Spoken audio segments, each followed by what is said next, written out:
Hey guys, welcome back to the Morning Hour podcast. I am one of your hosts, Allison. And I'm your other host, Katie. And this is episode 3 of the podcast. Yay! So today we're going to talk about something that's pretty creepy. Nobody dies, so that's great. And there's no like ghosties or anything like that. So it's just full on creepy. Okay. So this is actually going to be a show coming out pretty soon on Netflix. Okay. So what we're talking about today is we're going to be talking about the Watcher House. The Watcher House? Have you ever heard of it? No. Okay. Buckle in. I'm ready. Okay. So this story is centered around the Broaddus family, Derek and Maria Broaddus and their 3 young children, and what they began experiencing when they bought what they thought would be their dream home. Oh, great. Yeah. So in June of 2014, so pretty recent, the Broaddus family, well, I say pretty recent, that was almost 10 years ago. Oh Okay, my but God. like- Oh my God. Well, we don't have to go there. Okay. So, okay. The Broaddus family became the new owners of 657 Boulevard. That's it. That's the address. Okay. 657 Boulevard. Weird That's street name. bizarre, Yes. but okay. It is a 3,869 square foot, 6-bedroom home of the town Westfield in New Jersey. Okay. So, a big house. Big house. Okay. For every member of the Broaddus family, this house was meant to be an absolute dream. Maria was raised in Westfield, and the house was a few blocks from her childhood home. Derek grew up in a working-class family in Maine and eventually worked his way up at an insurance company in Manhattan, to become a senior vice president with a salary large enough for the family to be able to afford the $1.3 million home. Wow. Okay. Yeah. So Westfield is described best on their website as, quote, a classic town for modern families. Noted for its beautiful downtown area, excellent school system, and convenient commute to New York City, it offers residents the attractions of fine suburban living with an easy route to metropolitan New York, end quote. Okay. So this house really is beautiful. It's like, it's top notch. It's very Stately. beautiful. It low-key reminds me of the Amityville house. Oh. I don't know if you've ever seen the Amityville house. You may want to like just pull that up for yourself. I'm looking it up right now. But it was built in 1905 and it has like a very colonial style appeal to it. So it's easy to see why this was the home that the Broaddus family fell in love with. Okay, I'm looking at the Amityville house. Oh, yeah, that's pretty. So that's the Amityville house. Now 657 Boulevard is what you'll want to look up for the Watcher 57. House Boulevard. So the neighborhood, yeah. Oh, that is pretty. Look Yeah. at those columns. Oh, I know. It's beautiful.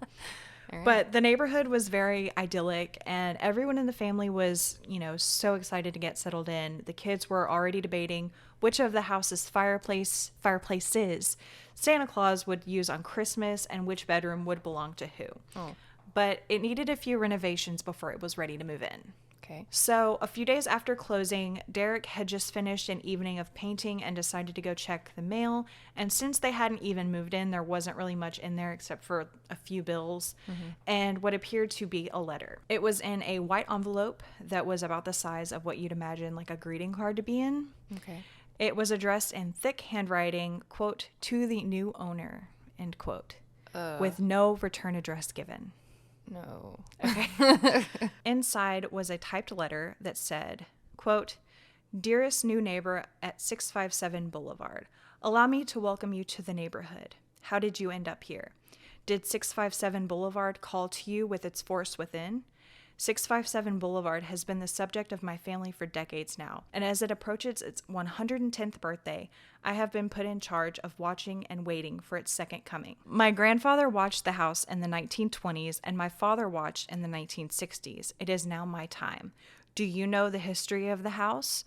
Do you know what lies within the walls of 657 Boulevard? Why are you here? I will find out. Fuck that house. As the letter continues, it's clear to see that in just the few days of owning the home, the Watcher had already begun keeping an eye on the family, as well as like chastising specific choices they've made regarding the house. The writer goes on, quote, I see already that you have flooded 657 Boulevard with contractors so that you can destroy the house as it was supposed to be. Tisk, tisk, tisk. Bad move. You don't want to make 657 Boulevard unhappy. Okay. As if the letter isn't creepy enough, as is, already, this is when the writer takes note of the 3 young children. Oh, don't do that. Saying, quote, "You have children. I have seen them. So far, I think there are 3 that I have counted. More on the way. Do you need to fill the house with the young blood I requested? Better for me. Was your old house too small for the growing family, or was it greed to bring me your children? Once I know their names, I will call to them and draw them to me. Who am I? There are hundreds and hundreds of cars that drive by 657 Boulevard each day. Maybe I am in one. Look at all the windows you can see from 657 Boulevard. Maybe I am in one. Look out any of the many windows in 657 Boulevard at all the people who stroll by each day. Maybe I am one. Welcome, my friends, welcome. Let the party begin." The letter ended with a signature typed in a cursive font that read, "The Watcher." So all I could think of after you said, "Who am I?" was Gossip Girl. XOXO, I'm The so Watcher. sorry. I don't even know why. But I love it. I didn't have to bring it there, but I did. So. But I love it. All right, okay. XOXO, The Watcher. Oh. Yeah. I mean, yeah, sure. Are we going to get sued for saying Gossip Girl? No, we'll be No, fine. I'm so sorry. Okay. So it was after 10 p.m. and Derek was alone and in full view of whoever this was. So terrified, he runs around the house, turning off all the lights so nobody could see inside, and calls the police. Ugh. An officer came to the house, read the letter, and the officer was just as confused and disturbed as Derek was. The officer asked Derek if he had any kind of enemies that could have been responsible for this, or, would want to prank the family in some kind of way. Yeah. But Derek said no, and the officer recommended moving a piece of construction equipment from the back porch in case the Watcher tried to toss it through a window, considering they had no clue who this person was or what their intentions were. Oh, okay. So Derek rushed back to his wife and kids, who were staying at the home that the family were still living in while doing the renovations to 657 Boulevard. Okay. He showed the letter to Maria, and they decided to email John and Andrea Woods, the couple that sold them the house, to see if they knew who the Watcher might be, or if they knew why, they had written some of these things. Yeah. And apparently at one point in the letter, the Watcher had written, "I asked the Woods to bring me young blood," and it looked like they listened. So the Watcher specifically called the Woods family out. So, of course, the Broaddus family, they're like, okay, who is this person? They obviously know the Woods is, like, what's going on. So the Woodses were in their 60s at this point, and their 2 sons were grown and had moved out. So they were downsizing when they decided to put the house up for sale. Yeah. The next morning, Andrea responded and told the Broadduses that they, too, like the Broaddus family, received a letter back in May, a couple of days before they moved out. Andrea Woods stated that the letter was odd and made similar mention of the Watcher's family observing the house over time, but Andrea said that she and her husband had never received anything else like it in their 23 years in the house, so they threw the letter away without much thought. Oh, okay. Yeah. Great. So later on that day, the Woodses went with Maria to the police station where they spoke with Detective Leonard Lugo, who told Maria not to tell anyone about the letter, especially their new neighbors, most of which she had never met, considering they were all suspects at this point. Oh, God. So the family spent the next couple of weeks on high alert, yelling for their children if they wandered too far off in the yard, and Derek going as far as canceling a work trip. But weird stuff started happening in addition to the letter. At one point, Derek was giving a couple from the neighborhood a tour of the house so they could see the renovations that they had been doing, and the wife of the couple said, quote, "It'll be nice to have some new young blood in the neighborhood," end quote. Okay. This comment shook Derek to the core. Yeah. Considering it's the same verbiage that the Watcher had used in the letter. Yeah. So I'd be like, "I got you?"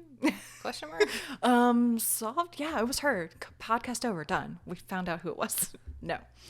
And in addition to that, one morning, the general contractor that the family had hired arrived to find that a heavy promotional sign that he had hammered into the lawn of the front yard the day prior had been ripped out overnight.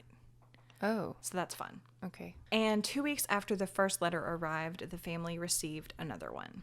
This time, it was Maria who had the great luck of pulling it from the mailbox. Awesome. Immediately recognizing the thick handwriting on the front of the greeting card shaped envelope and called the police. This time, the watcher addressed the letter to Derek and Maria directly, but misspelling their last name as Mr. and Mrs. Braddis. So a lot of people think that this means that they probably heard their last name at some point. Maybe the contractor's talking to them like, oh, Mr. Braddis, Yeah. but didn't know how to spell it. Okay. So they spelt it wrong. So this letter reads, quote, "Welcome again to your new home at 657 Boulevard. The workers have been busy and I have been watching you unload carfuls of your personal belongings. The dumpster is a nice touch. Have they found what is in the walls yet? In time they will." And this is where it goes from creepy to get the hell out status. Oh, great. The watcher, I was already there. Well, yeah. but- The watcher identified the Broaddus' 3 children by birth order and by their nicknames. What? The same nicknames that Maria had used when calling for the children to come closer in the yard. Oh, okay. Yeah. So this proved that someone actually was watching and listening to the family very closely. Yeah.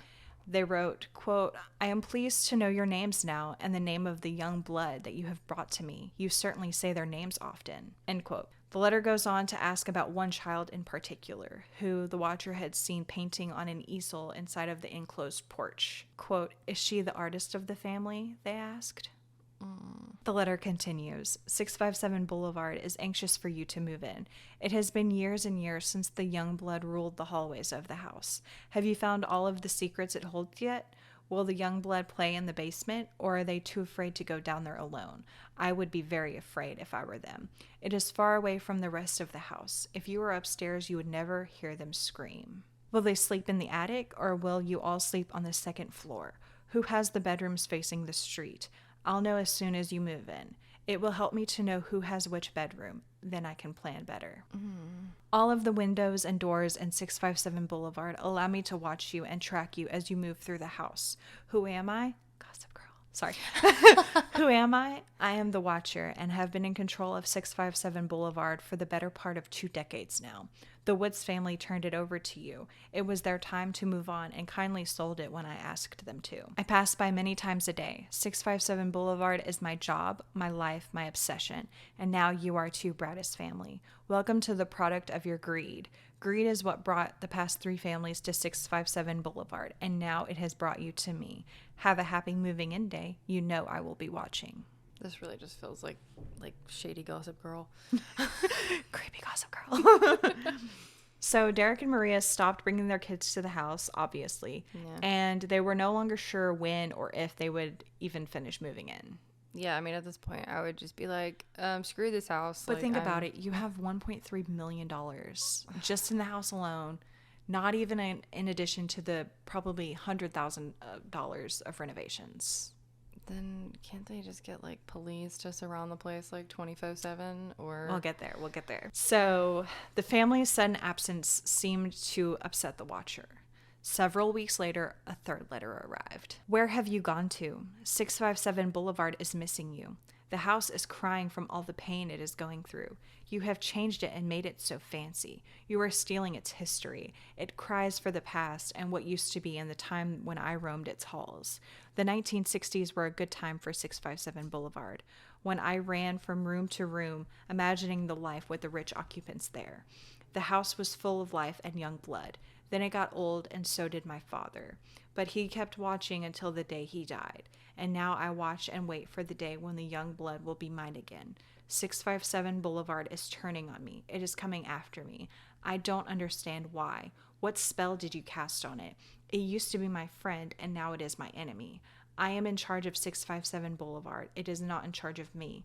I will fend off its bad things and wait for it to become good again. It will not punish me. I will rise again. I will be patient and wait for this to pass and for you to bring the young blood back to me. 657 Boulevard needs young blood. It needs you. Come back. Let the young blood play again like I once did.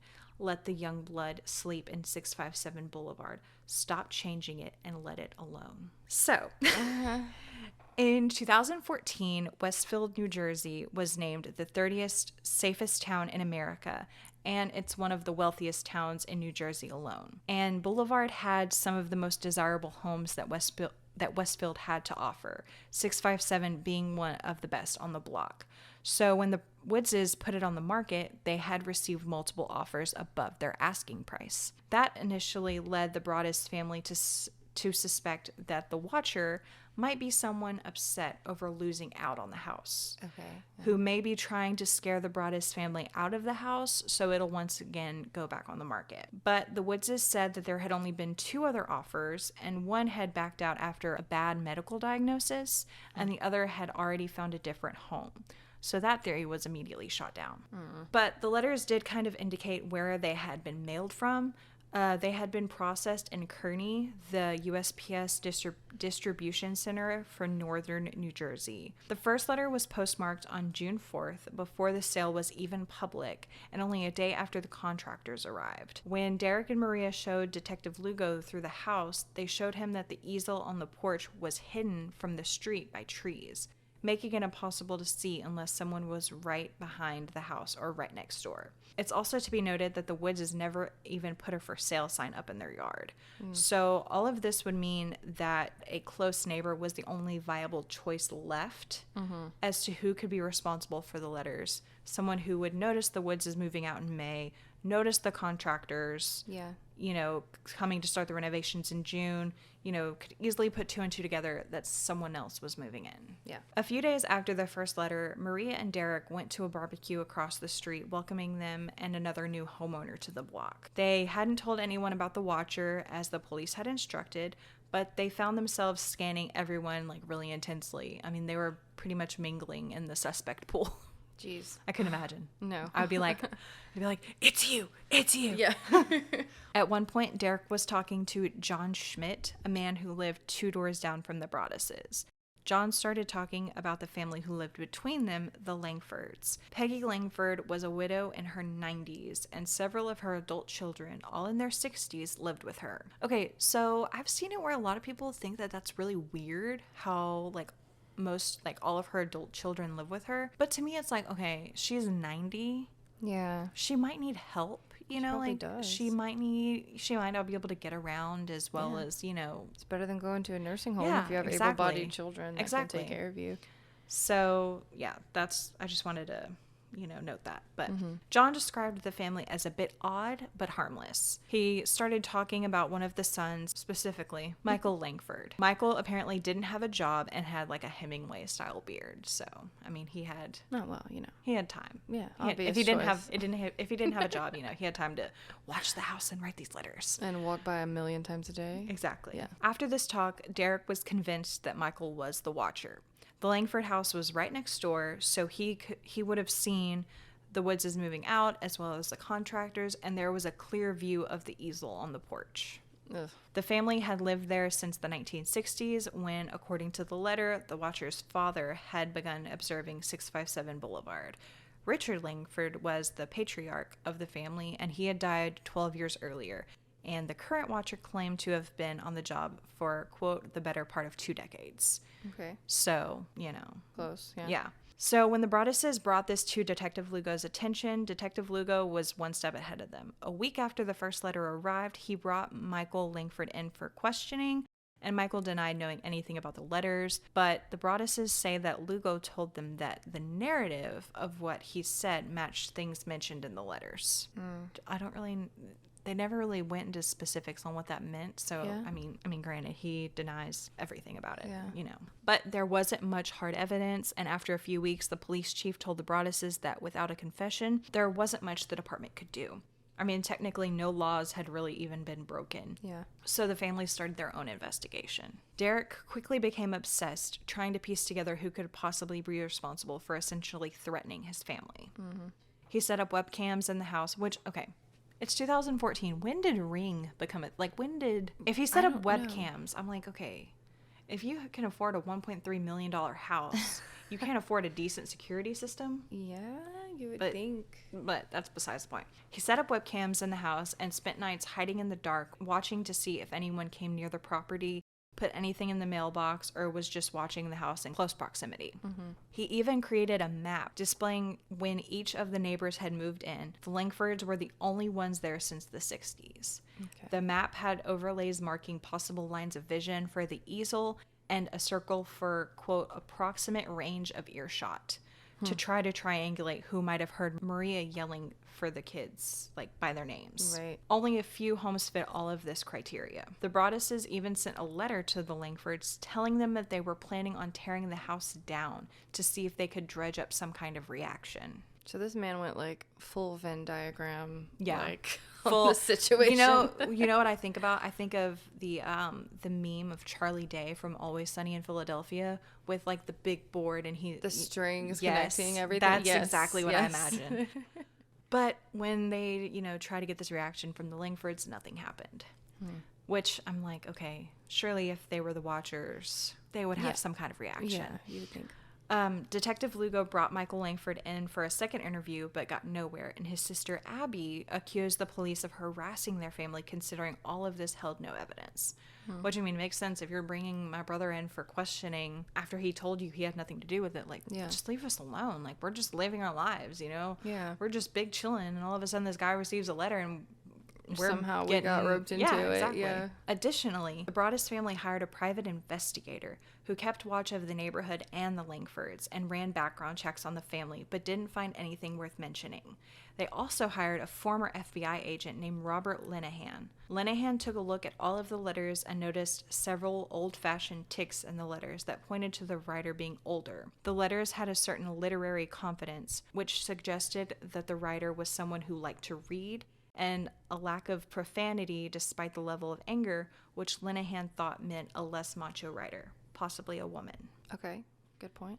So Linehan didn't think that the Watcher was likely to act on the threats, but the letters had enough typos and errors to imply that the writer had some like erratic tendencies. Apparently the first letter was dated Tuesday, June 4th, but that day was a Wednesday. So, I mean, someone who's not all there. Yeah. There was also a seething anger directed at the wealthy in particular. Linehan recommended looking into former housekeepers and any children that they might have had. He considered that maybe the Watcher was jealous that the Broadduses had bought a home that the writer couldn't afford. Yeah, Makes sense. that's a good point too. So they had to move on from the Langfords for the time being. There wasn't any evidence pointing to them. So there was a lot that pointed to it being someone outside of that family. For one thing, the police spoke to Michael before the second letter was sent, which would make sending two more ridiculously stupid. Yeah. And they still had a whole neighborhood to consider realistically. Right. The private investigator that the family hired found 2 child sex offenders within a few blocks, which would explain the young blood comments. Ugh. But they had to follow other leads when every theory they had would lead to a dead end. The Broaddus' house painter, a man named Bill Woodard, noticed that the older couple behind 657 Boulevard kept a pair of lawn chairs strangely close to the Broaddus' property, facing the Broaddus home instead of their own, as if they were watching it. Okay. That seems a bit obvious though. That doesn't it? to me, that seems obvious, but also like, okay, if you have a pair of lawn chairs outside, you're not gonna have them facing your house. Why would They're you gonna face your house? Yeah. I've never seen a pair of like my in-laws have lawn chairs outside You their look home. out. You look across out. You don't want to the look at your street. own house. Yeah, I know what my house looks like. Exactly. Wow, my house is so pretty. Let me sit here and stare at it. I mean, if I paid $1.3 million for my house, I'd stare at it Then all maybe day. so. Yeah, maybe so. But I digress. Yeah. By the end of 2014, the investigation had stalled, and in December, the Westfield police told the Broaddus family that they had run out of options. The Watcher had left no digital trail and no fingerprints to lead to their identity that we know of. The Broadduses had sold their old home, so they moved in with Maria's parents while continuing to pay the mortgage and property taxes on 657 Boulevard, but they knew that they couldn't actually live there. They considered getting trained watchdogs and hiring ex-military to watch over the house, but ultimately decided against moving in. Yeah. Yeah. I would also. The whole situation put Derek and Maria through so much stress that it was affecting them more than they realized. They fought constantly and started needing medication just to sleep. Maria decided to see a therapist and was diagnosed with PTSD that the therapist said would not go away until they got rid of the house. Ugh, maybe not even after. 'Cause, Exactly. Like, people can be affected by that forever. So 6 months after the first letter arrived, 657 Boulevard was officially back on the market. What was supposed to be a dream home for the Broaddus family had become a nightmare. They initially listed it for more than they paid to reflect the renovations they'd done. But news travels really fast when it comes to New Jersey real estate, and rumors had already begun to swirl about why the family never even moved in. The Broaddus family made sure that a partial disclosure mentioning the letters was sent to interested buyers, and they insisted that they would show the full letters to whoever's bid was accepted. They didn't want to put another family through what they had gone through. Yeah, that's understandable. No one got that far, even after they lowered the price, though. Wow. So on June 2nd, 2015, a year after buying 657 Boulevard, the Broaddus family sued the Woods family, Yeah. claiming that the Woodses should have disclosed the letter they received shortly before moving out. Yeah, because now they're stuck with this house and nobody else will buy it. But according to New Jersey law, a seller would only have to disclose information like a termite infestation or foundation damage. Not receiving a single letter before closing wouldn't necessarily be cause for disclosure. So most states have laws that require sellers to disclose any information that would make the future marketability of a house any less stellar, but New Jersey does not. So the Broaddus family had to sue under other claims, and in total they sued under 9 other counts. A few of those counts being multiple fraud, negligent and intentional infliction of emotional distress, and unmarketable title. A local reporter eventually found the documentation of this lawsuit, which included bits and pieces of the Watcher's letters, and after a failed attempt by the Broadduses to steal it, the story went viral. Wow. The media had a field day with this story. News vans started posting up at the residence to see if they could be the ones to spot the Watcher, and internet sleuths spent their time on online forums suggesting ground-penetrating radar to be used to find whatever the Watcher claimed was in the walls. Oh, yeah. Oh, I forgot about that part. Have you found what was in the walls yet? They looked, there was nothing. Yeah, there was nothing in the walls. Okay, what the hell? Yeah. So people on Reddit were going over Google Maps Street View photos with a fine-toothed comb to see what they could find. Some claim that they see a suspicious man sitting in a car with a camera. Others just see a parked car with a glare in the window. So many theories were spun into an already super messy web, turning this story into like a wild urban legend of some kind. Wow. But the people of Westfield were terrified. The mayor tried to put people at ease. At that point, it had been over a year since anyone had heard from the Watcher, and he claimed the investigation was exhaustive. But that's the thing. A lot of the neighbors surrounding 657 Boulevard were never even spoken to by police or detectives. Quote, "We were confounded as to how a thorough investigation can be conducted without talking to all of the neighbors with proximity to the home," end quote. Several of them wrote in a letter to the local paper. Yeah. So with all of this attention, Baron Chambliss, a veteran detective in the Westfield police, was asked to take a look at the case. It was in doing this that he discovered that investigators eventually tested the envelopes for DNA, and that determined that the DNA belonged to a female. Yeah, I was wondering about that, like in the beginning. Yeah. Why didn't they just check the whatever? Exactly. So this caused Chambliss to look a little more closely at Abby Langford, Michael Langford's sister. They ended up getting a water bottle of hers out of the trash at her job and tested that against the DNA found on the envelope, and it was not a match. Okay. So once again, the Langford theory was dropped. Poor Langford. I know. Sorry, guys. So the investigation was back right where they started, with many leads that all ended up the same way, to dead ends. Nobody in Westfield understood why this was happening, when Boulevard had never had any kind of issue of this magnitude before. This led the neighbors of 657 Boulevard to speculate the Broaddus family themselves. They theorized that perhaps the family bought the house, like not really understanding how much money they were actually spending. Realized that they couldn't afford the mortgage, so they came up with this Watcher scheme so they could sue the Woods family for the entire price of the house. Oh, geez. That's an elaborate ruse. So the previous homes that the Broaddus family had lived in weren't near the amount that the Boulevard home had been. I want to say one was $315,000 and another was $770,000. Okay, so like not even in the ballpark. No. Pretty big jump. Yeah. And none of the other families who had lived there in the past ever received any kind of letter or anything aside from the one letter the Wizzes received once the Broaddus family was already involved. And even the letter they got wasn't threatening. If anything, it was thankful to the Wizzes for taking such good care of the home. But the neighbors of 657 Boulevard never got to really know the Broaddus family outside of like a couple of block parties that had been had. So it was easy to kind of point the fingers at the new kids on the block rather than accuse people who had been living there for years. Right. So The Cut did an extensive collaborative article on this case with the Broaddus family.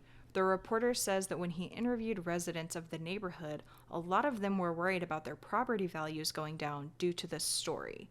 So that could be another reason why they put the blame on the Broaddus family. A hoax would be a lot better for property values over like a psychotic stalker letter writer person. Like a legitimate psychopath in the neighborhood. Yeah. Cool.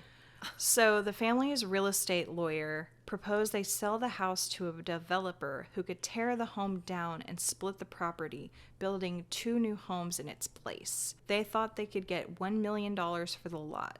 But even so, dividing it would require the Westfield Planning Board to grant an exception. The 2 smaller lots would be 67.4 and 67.6 feet wide, and the mandated lot size for the neighborhood is 70 feet per home. When the planning board met to decide the application in January of 2017, more than 100 people showed up, some in agreement with the Broaddus family, but most against. James Forst, I hope I'm saying that right, the Broaddus' attorney explained that the 3-foot exemption was as narrow as the easel he was using to display a map of the neighborhood, a map that showed that several lots on the block were also too small. The neighbors expressed concern that the plan might require knocking down trees and that the new homes would have aesthetically unpleasing front-facing garages. Forst, again, I hope I'm saying that right, repeatedly threatened the halfway house as an alternative. Oh. So it was either split it or do you want it to become a halfway house? Okay. Which is more unaesthetically pleasing. Yeah, okay, good point. A citizen pointed out that there was no guarantee the watcher wouldn't send letters to the 2 new houses and argued that aesthetics should determine the ruling. After 4 hours, the board unanimously rejected the proposal. However, it is to be noted that in 2018, the same board approved splitting up a different lot near the house and that the lot required a larger exception than what the Broadduses had requested. Yeah. So weird. Yeah. Eventually, the Broaddus family found someone to rent 657 Boulevard when they realized nobody actually wanted to buy it. The new occupants were a nice family with grown children and 2 dogs who had full knowledge of the letters prior to signing their lease agreement. The lease agreement did say that if the new family ever received any letters from the watcher, that they could move out without any consequences. But the family didn't really seem too concerned about it. Okay. But another letter did arrive. 2 weeks after the family moved in. It was dated February 13th, the same day that the Broaddus family gave depositions in their lawsuit against the Woodses. But it wasn't addressed to the new family. It was still addressed to the Broaddus family. Well, kind of. It says, quote, "Violent ends and bitter cold to the vile and spiteful Derek and his wench of a wife, Maria," the letter started. What the hell? Quote, "You wonder who the watcher is? Turn around, idiots. Maybe you even spoke to me, one of the so-called neighbors who has no idea who the watcher could be. Or maybe you do know and are too scared to tell anyone. Good move. I walked by the news trucks when they took over the neighborhood and mocked me. I watched as you watched from the dark house in an attempt to find me. Telescopes and binoculars are wonderful inventions. 657 Boulevard survived your attempted assault and stood strong with its army of supporters barricading its gates. My soldiers of the Boulevard followed my orders to a T. They carried out their mission and saved the soul of 657 Boulevard with my orders. All hail the Watcher." The Watcher went on to vaguely threaten the family, indicating that revenge could come in many different ways. Quote, "Maybe a car accident, maybe a fire, maybe something as simple as a mild illness that never seems to go away but makes you feel sick day after day after day after day. Maybe the mysterious death of a pet. Loved ones suddenly die. Planes and cars and bicycles crash. Bones break. You are despised by the house and the Watcher won." Although the letters spooked the tenants, they agreed to stay as long as there were more cameras installed. And they were. These are some brave people. I would have So, never signed that lease. What I like is how the Watcher goes from, oh, you know, the mysterious death of a pet, loved ones die, bicycles crash. I know. I was like curious about that too. I was like, okay, that was like a little less effective. Yes. Maybe work on that. But you could tell that this letter was more angry than Definitely, the like others. wench of a wife. Hold on now. Like we talking some You fighting don't have to say words. them like that. So the rent of the house didn't cover the mortgage, so the family was still hell-bent on selling it. They had to lower the price significantly, but the house finally sold in July of 2019 for $959,000. Okay. So the family owned it for 5 years, never actually moved in, bought it for Jeez. $1.3 million. $1.3 million. And sold it for $959,000. Yikes. Think about how much money that is that they lost I on wouldn't this buy house. it for a penny, but that's just me, so.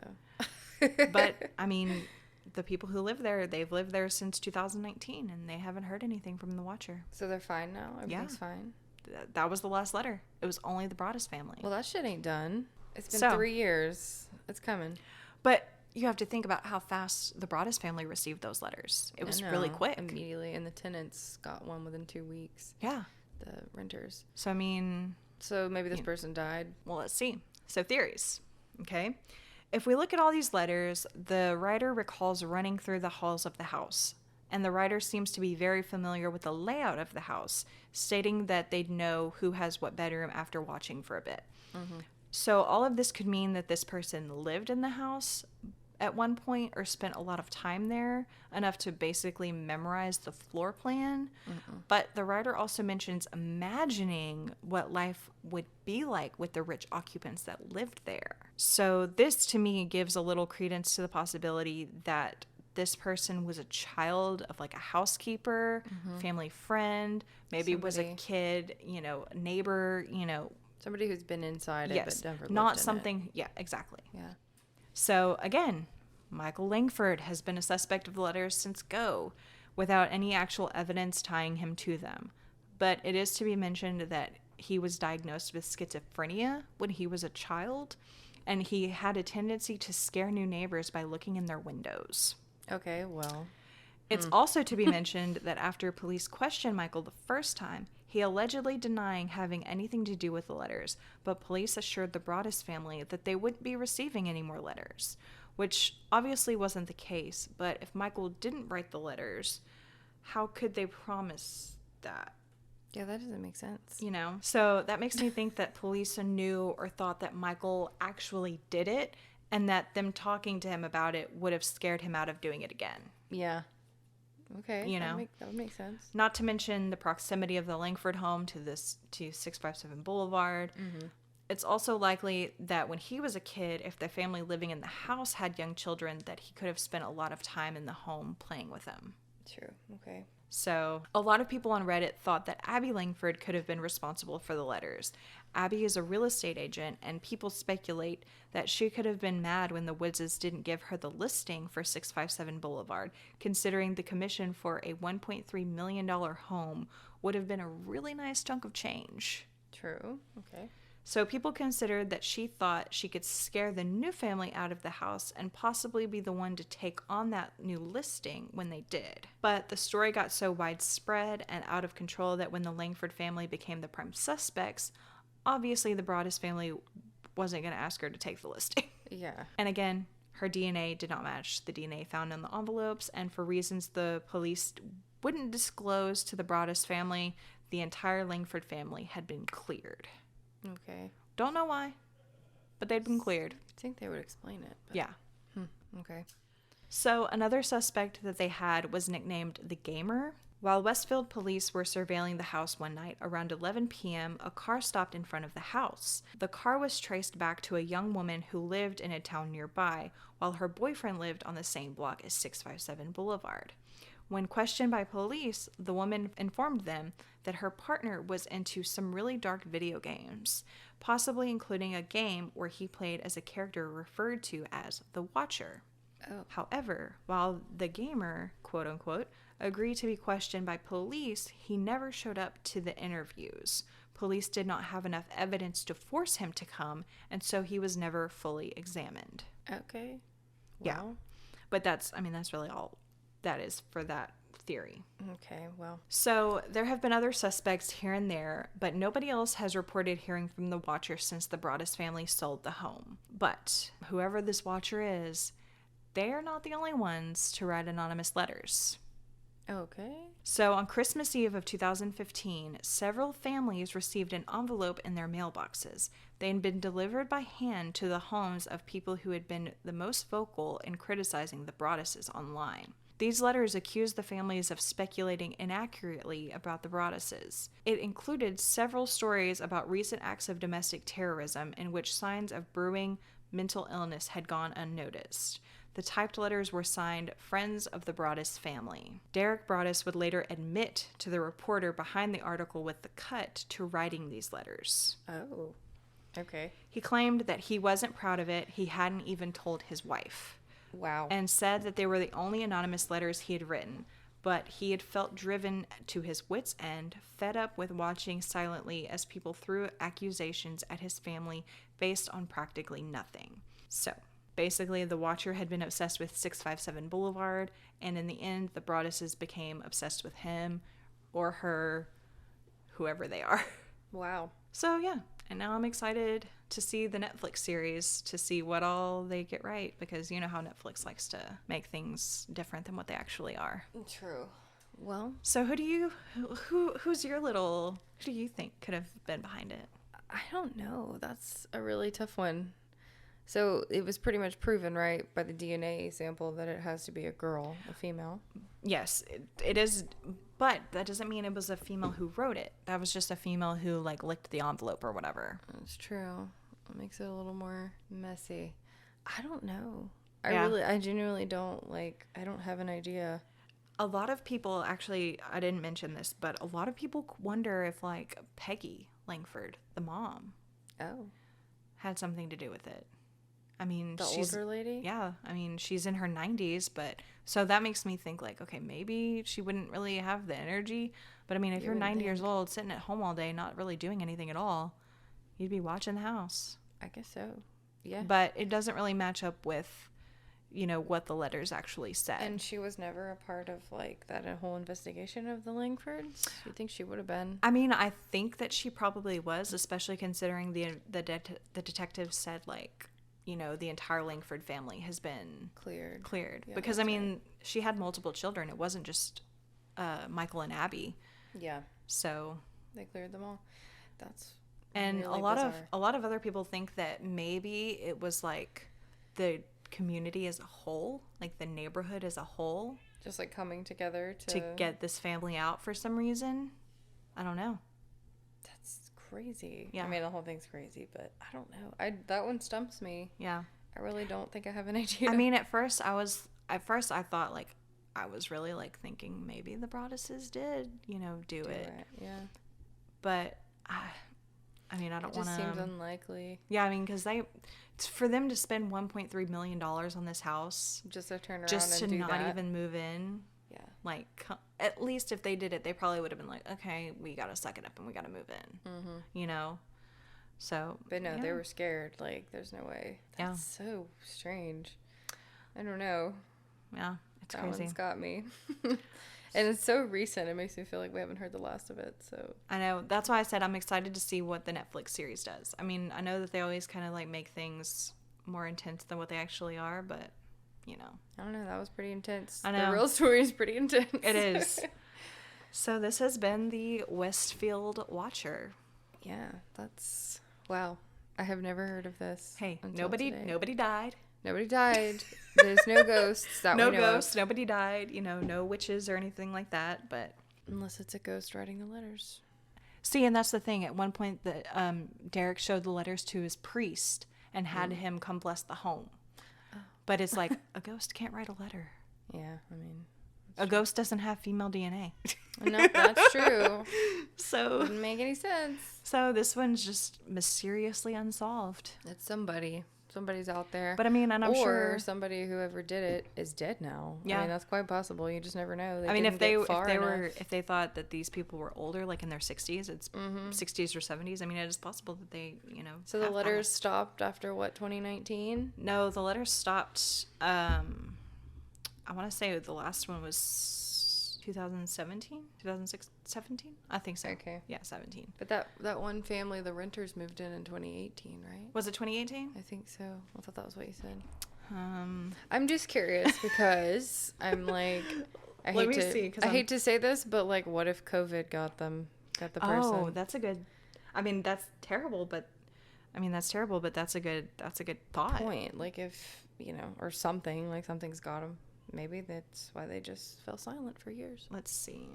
They couldn't carry through with their creep-ass litters anymore. So it doesn't say when the Broaddus family rented out 657 Boulevard. Okay, I think I just pieced that together because one of the things that happened before you mentioned, like, the year 2018. Yeah. And it seemed to be before the renting. But, I mean, even so, whoever bought it in 2019, they haven't heard from the Watcher. So, yeah. I mean, yeah, it's possible that they're no longer with us. Peace out, Watcher. So, what do you think? Is that creepy enough for you? That's pretty damn creepy, yeah. I would be MTV Cribs. Yes, I would like a episode, please. My brain really wants an explanation for everything, so I'm going to be on this for a while. Hey, trying to watch the series. You might get some answers. Yeah. I'm like, I don't know, that one really blew my mind. Wow. Well, good. I'm glad. That's what I'm here for. That's what we're here for. So, yeah. Well, that has been The Watcher. The Watcher. XOXO. The Watcher. I love it. I love it. All right. So I'm an idiot. No, I love it. I love it. So that's it. We're gonna go. Thank you so much for listening, and we hope you continue to listen. Mm-hmm. And if you want to follow us on social media, you can find us on Instagram at The Mourning Hour Pod, Mourning, MOURNING. If you have any kind of creepy, spooky stories that you want to share with us that we could possibly read on air, you can email us at The Mourning Hour Pod, again, MOURNING, @gmail.com. Or if you have any theories about the Watcher. Oh, yeah. Definitely. I really want to know what other people think about that. I'm so curious. Because I'm sure this is something that a lot of people are going to have different opinions on. Yeah. So. Like, I'm drawing a blank, and I really want other people to tell me what they think. Exactly. Okay, yeah. All right. So we will see you. We won't see you, but we'll see you in the next one. You'll hear us. You'll hear us in the next one. All right. Bye. Bye.